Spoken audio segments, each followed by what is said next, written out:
Okay, hi again everyone. We're in our statistics class notes here on page 41, about a third of the way down, and we're in section 3.4, which is comparing measures of center for both symmetric and skewed distributions to see what we should be doing. So comparing different distributions, let's look at another example. This came right from the textbook, but I thought it was a good example. It compares the distributions of running times for amateur and Olympic marathon runners. So this histogram is running times for amateur marathon runners. You can see it ranges between, looks like around 175 minutes to like 200 or 450 minutes.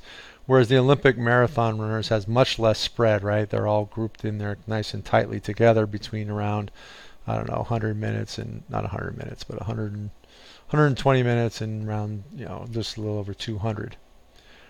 Hopefully you would recognize that both of these distributions seem to be a little skewed right, right? Or maybe even you thought of this one as being symmetric with the outlier to the right. That's okay if you called it symmetric, but I would say probably skewed right. Which measure of center and spread should you use to compare? Even if you called the Olympic marathon runners a symmetric distribution, because we have one of the distributions definitely skewed right, that means that we are going to want to use the median and IQR because it's a much better representation for skewed distributions. Okay, sound good?